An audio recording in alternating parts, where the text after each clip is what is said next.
की आपल्या बॉडीमध्ये ऑर्गनायझेशन कसं असतं बघा. पहिल्यांदा आपल्या बॉडीमध्ये सगळ्यात छोटे असतात ॲटम्स, इलेमेंट्स, मॉलिक्युल्सला आपण बायोमॉलिक्युल्स म्हणतो. बायोमॉलिक्युल्स एकत्र आले आणि ते तयार झाली सेल पासून टिश्यू तयार झाले. आपल्या बॉडीमध्ये 4 प्रकारचे बेसिक टिश्यू असतात: मस्क्युलर, एपिथेलियल, नर्वस आणि कनेक्टिव्ह टिश्यू. या 4 टिश्यू वेगवेगळ्या ठिकाणी एकत्र येऊन वेगवेगळे ऑर्गन्स तयार केले. ऑर्गन्स जेव्हा एकत्र येतात तेव्हा वेगवेगळ्या ऑर्गन सिस्टम आपल्या बॉडीमध्ये तयार होतात आणि ऑर्गन सिस्टम जेव्हा एकत्र येतात तेव्हा एक कंप्लीट ऑर्गॅनिझम तयार होत असतो.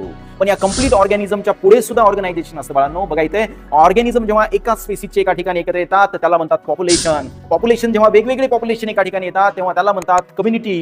जेव्हा कम्युनिटी वेगवेगळ्या एकत्र येतात आणि त्या कम्युनिटी सोबत तिथले अबायोटिक फॅक्टर सुद्धा असतात, जसं की पाणी असेल, तिथली माती असेल, तेव्हा त्याला म्हणतात इकोसिस्टम. आणि ह्याच इकोसिस्टम जेव्हा लार्जर असतात, जिथे रिस्ट्रिक्टेड क्लायमॅटिक झोन असतात पृथ्वीवर, त्याला म्हणतात बायोम्स. आणि बायोम्स सगळे जेव्हा एकत्रित करतो आपण आणि त्याचा ॲटमॉस्फिअर करतो तेव्हा त्याला आपण म्हणतो बायोस्फिअर, म्हणजेच आपलं अर्थ planet along with atmosphere. Interesting. Thank you so much.